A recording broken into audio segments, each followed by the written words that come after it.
Boa noite, irmãos. Pela graça de Deus, nós estamos nesse momento agora entrando no período da palavra do Senhor sendo ministrada aos nossos corações. E nessa noite eu queria, juntamente com os amados irmãos, pensar em dois lados da moeda, dois lados da história, ou duas perspectivas, ou dois caminhos que a nossa alma pode encontrar. E talvez fazer você refletir e pensar: em que maneira eu estou vivendo? Em que parte da vida desse jovem, que nós vamos ler daqui a pouquinho, eu estou vivendo? Será que eu estou vivendo na primeira parte, ou será que eu estou vivendo na segunda parte? E no contexto espiritual nós vamos aplicar isso a cada um de nós. Eu queria, juntamente com os irmãos, estar lendo Lucas, no capítulo 15, e o versículo 11. Evangelho de Lucas, capítulo 15, e o versículo 11. Lucas, capítulo 15, o versículo 11 em diante, vai dizer assim: E ele disse: certo homem tinha 2 filhos, e o mais jovem deles disse ao seu pai: Pai, dai-me a parte dos bens a que tenho direito. E ele dividiu-lhes os seus haveres. E poucos dias depois, o filho mais jovem, ajuntando tudo, partiu para uma terra distante, e ali desperdiçou os seus bens como uma vida desordeira. E havendo ele gastado tudo, houve naquela terra uma grande fome, e ele começou a passar necessidade. E ele foi e juntou-se a um dos cidadãos daquela terra, e ele enviou aos seus campos para alimentar os porcos. E ele desejava encher o seu estômago com as carcaças que os porcos comiam. E nenhum homem lhe dava nada. E ele, caindo em si, disse: Quantos servidores de meu pai têm pão suficiente de sobra, e eu aqui pereço de fome? Levantar-me-ei e irei para meu pai, e lhe direi: Pai, eu pequei contra o céu e perante ti, e não sou mais digno de ser chamado teu filho. Fazei-me como um dos teus servidores. E ele, levantando-se, foi para o seu pai. Mas ele, estando ainda longe do caminho, seu pai o viu, teve compaixão e, correndo, lançou-se ao pescoço e o beijou. E o filho lhe disse: Pai, eu pequei contra o céu e contra a tua vista, e não sou mais digno de ser chamado teu filho. Mas o pai disse aos seus servos: Trazei a melhor vestimenta, e o vestiu, e pondo-lhe um anel em sua mão, e um calçado em seus pés. E trazei aqui um novilho cevado, e matai-o, e comamos e nos alegramos. Porque este meu filho estava morto, e vive novamente. Tinha sido perdido e foi achado. E eles começaram a alegrar. Ora, o seu filho mais velho estava no campo, e vindo ao aproximar-se da casa, ele ouviu a música e as danças, e ele clamou um dos seus servos e perguntou o que significava aquelas coisas. E ele disse: O teu irmão chegou, e teu pai matou o novilho cevado, porque ele o recebeu são e salvo. Até o versículo 27 para a nossa meditação. Amados, nessa ocasião aqui nós vemos a história de um jovem que, em um dado momento da sua vida, ele decide, ele toma uma decisão que mudaria o corpo, que mudaria a situação da sua carne, que mudaria a situação do teu espírito, que mudaria o seu futuro. E é interessante que nós vemos que, a partir daquela decisão, nós vamos ver que ele está em duas situações. A primeira situação, a que eu quero que você pense também, é que ele estava sem nada.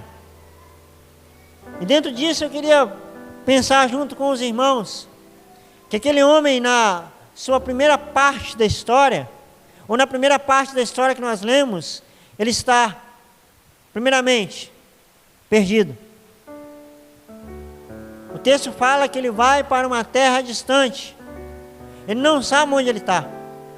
Só se sabe que ele foi para uma terra distante, um lugar que ele não conhecia, que ele não tinha amigos, que ele não tinha ninguém que pudesse lhe ajudar. Ele estava perdido no meio de um povo que não era seu, no meio de uma cidade que ele não sabia os lugares certos para comprar mantimentos. Mas uma coisa aquela cidade, aquele lugar havia feito com ele, feito que ele gastasse tudo o que ele havia trazido de herança, tudo que ele trazia consigo mesmo que seu pai havia lhe dado. Interessante que quando nós olhamos para a palavra de Deus, nós pensamos na palavra tudo. De fato, trazendo tudo significa tudo. Quando é tudo, não sobrou nada. Nem um denário que se quer para que ele fosse na mercearia e comprasse algo para comer. Que ele fosse em qualquer lugar e comprasse um pão asmo para comer. E não tinha isso. E eu fico imaginando que provavelmente esse pai era um homem que tinha posses. E tinha gado, tinha terras, tinha juntas de bois, tinha jumentas. E ele pegou isso tudo, vendeu e deu metade ao seu filho. Dá para perceber que quando ele perde tudo, não era pouca coisa, era muita coisa. Era talvez metade do que um homem tinha trabalhado, construído em uma vida, ou em parte dela. E aquele jovem simplesmente joga aquilo por água abaixo. Depois nós vamos ver que ele estava sem lar. O texto fala que ele saiu da casa de seu pai. Seu pai repartiu as suas coisas, deu a ele aquilo que era de direito, e ele sai para uma terra distante. Então agora ele não tem um lar, ele não tem um teto, ele não tem um lugar que ele possa descansar sem se preocupar com o dia da manhã. Agora ele está num lugar que ele, se ele quiser dormir debaixo de um teto, ele tem que pagar. Só que porém, nós já lemos que ele já tinha gastado tudo, então ele não tinha como pagar. Então ele estava sem lar, sem casa. Que eu queria que você pensasse que tudo que eu vou falar aqui a respeito desse jovem pode se aplicar a você também. Você pode estar na mesma situação que esse jovem estava. Obrigado, irmão. Talvez perdido, talvez sem lar, talvez vagando por esse mundo sem ter um lugar para que possa descansar.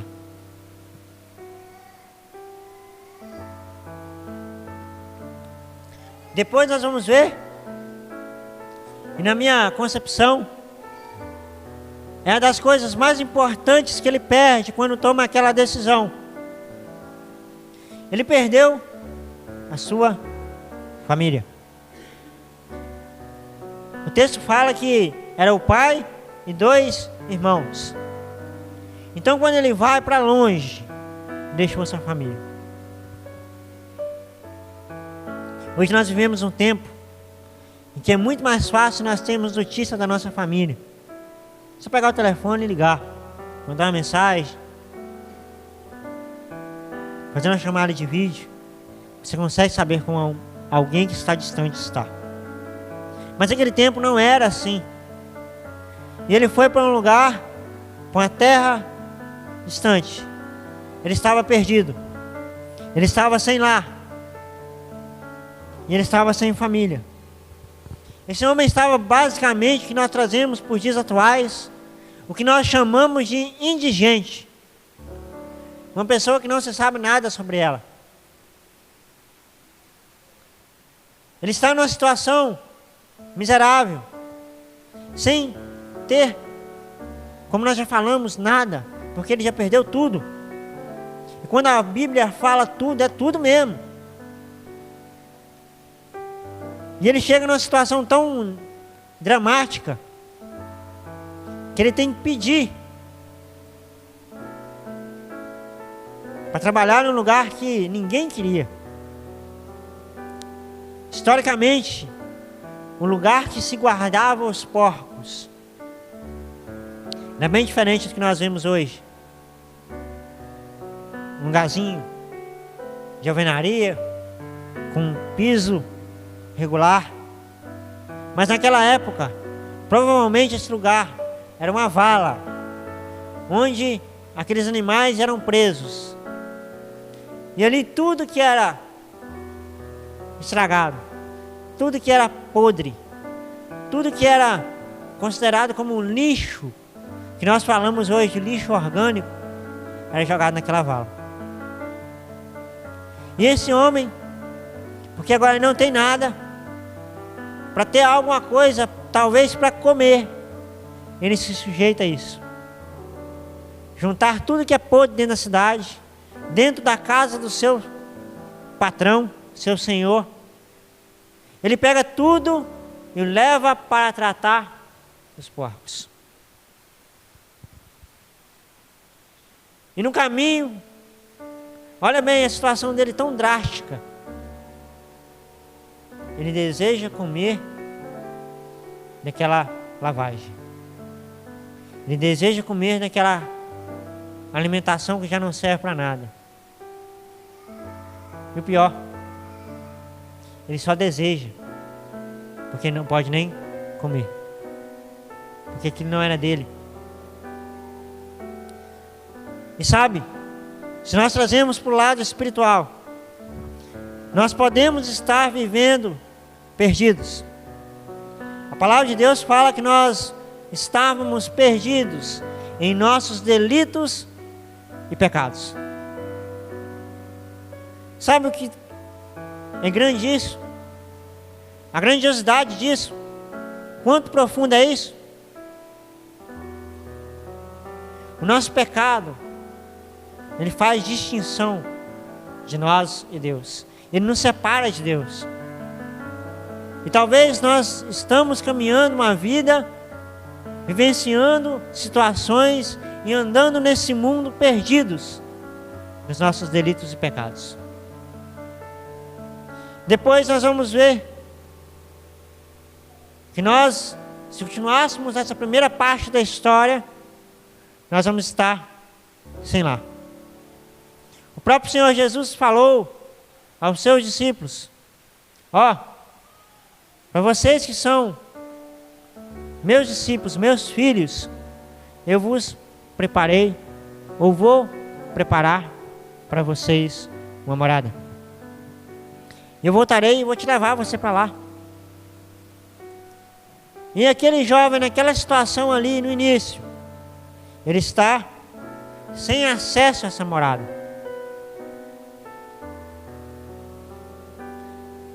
O Senhor Jesus, ele conta a parábola da casa sendo edificada na rocha e outra casa sendo edificada na areia. A areia, o mar vem e leva tudo.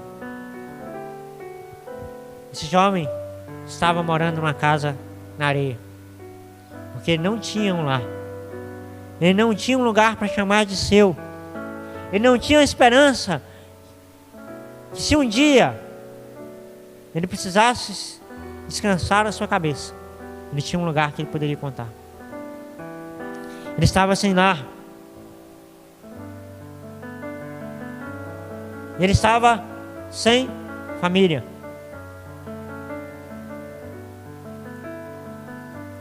A Bíblia fala que quando nós cremos, nós passamos a ser filhos por adoção. Então nós passamos a fazer parte da família de Deus.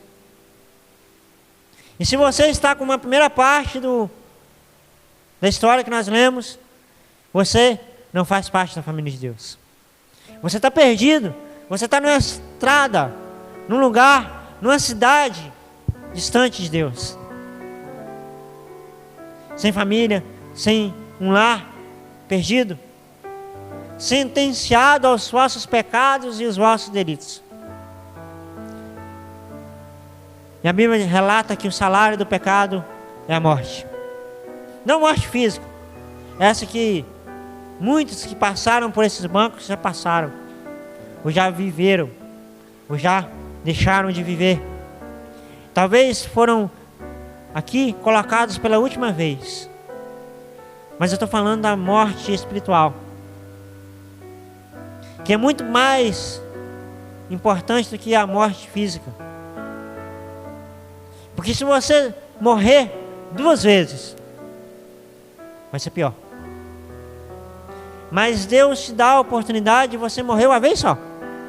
Ou talvez nem morrer uma vez só. Depois, nós vemos que aquele homem estava com fome.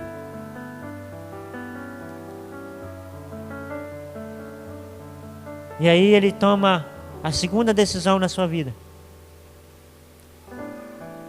E dentro disso nós vamos ver que a palavra de Deus fala que o Senhor Jesus disse que Ele era o pão da vida, a quem sacia. Da mesma forma que Ele ensina a mulher samaritana à beira do poço, Ele fala que quem comer daquele pão jamais sentirá fome. E aquele jovem, ele sente fome. E aí ele dá a virada na sua vida. Ele vira 180 graus na sua vida. E olha para aquele que tinha no passado.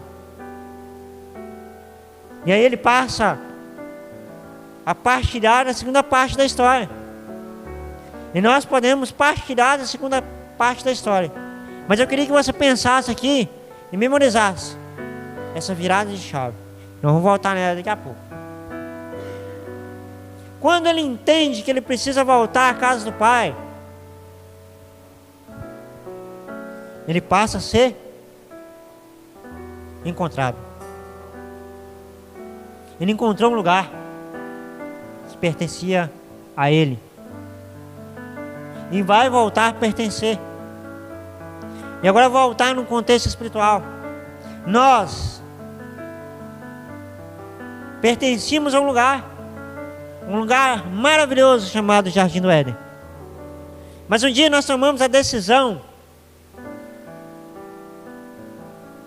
de querer tomar do fruto da árvore da vida. E eu falo tomarmos a decisão porque nós somos fruto de Adão. A humanidade era Adão. Nós era ali representados por Adão.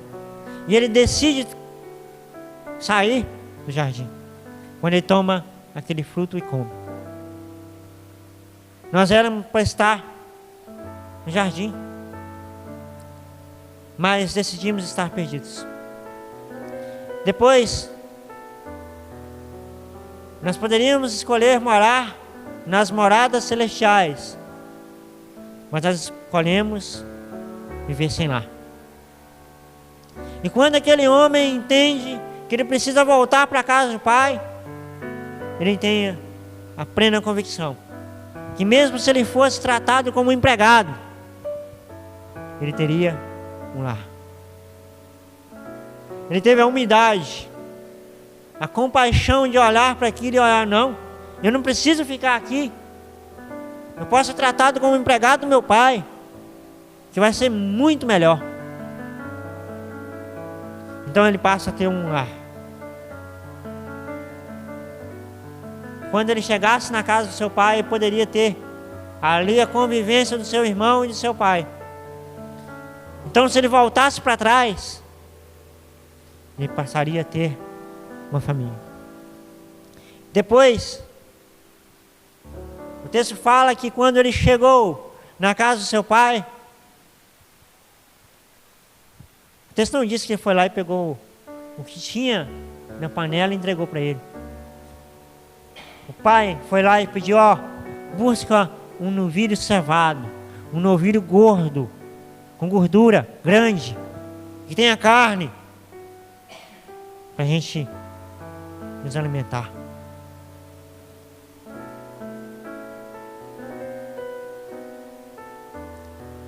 Quem estava sentindo fome, com vontade de comer da lavagem dos porcos, agora pode comer de uma carne melhor que poderia ter. Sabe o que eu queria que você pensasse? Nós estamos tendo a oportunidade, agora, já tivemos, e não sei se teremos, de você virar a chave. De você olhar para a sua situação, ver que você está mendigando, está no meio dos porcos, no meio da imundície, no meio dos seus pecados, no meio dessa situação que te leva à perdição eterna.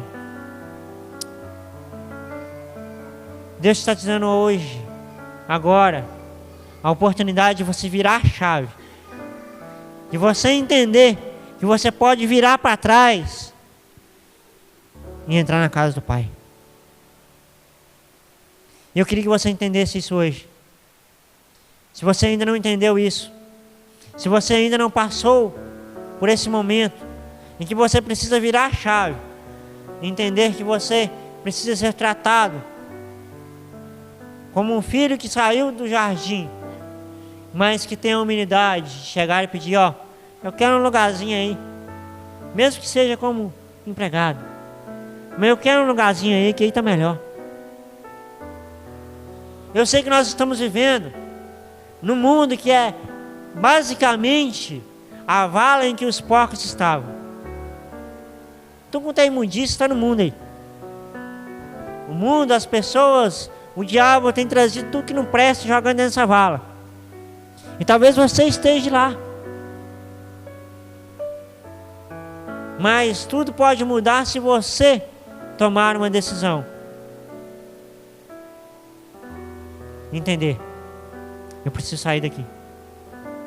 Eu preciso mudar a história da minha vida. Eu preciso voltar para a casa do meu pai. Porque lá eu vou ter algo. Historicamente, na época desses homens que nós estamos falando aqui, o pai dava um anel a um filho como forma de gratidão por obediência, por alegria de estar ali. Porque anel vem de aliança. E quando nós entendemos que nós precisamos sair do pecado, sair do lamaçal do pecado, nós voltamos e nos entregamos à casa do Pai. Fazemos como aquele homem fez, de pular no pescoço. Fala, Pai, eu quero estar aqui. Nós fazemos uma aliança, onde o Espírito Santo irá habitar em nós. E nós estaremos selados, esperando o casamento glorioso, que será quando Cristo voltar nas nuvens e buscar a sua igreja, buscar os seus filhos, buscar aqueles que Ele remiu ali na cruz do Calvário. Nós precisamos voltar. Nós precisamos pensar nisso. Se você talvez está lá no lamaçal do pecado, pronto está o Pai para colocar um anel no seu dedo. Pronto está Deus para te chamar de filho. E a palavra de Deus fala que haverá, e eu queria que houvesse muito mais do que nós podemos prever, podemos vivenciar uma festa no céu. A palavra de Deus fala que nós precisamos aproveitar a oportunidade. Nós precisamos dar um passo de fé e tomar a segunda decisão daquele jovem, de voltar à casa do Pai. Talvez você entende que você é filho de Deus, que você é salvo, mas talvez você está andando por um caminho longo, está lá fora. É tempo de voltar, antes que seja tarde demais. Porque depois que acontecer Cristo voltar nas nuvens, talvez pode acontecer algo extraordinário. Porque eu tenho que te falar, nós devemos falar, que o tempo de você voltar, ele pode estar limitado, porque o Rei, o Pai, está voltando. Nós precisamos nos atentar a isso.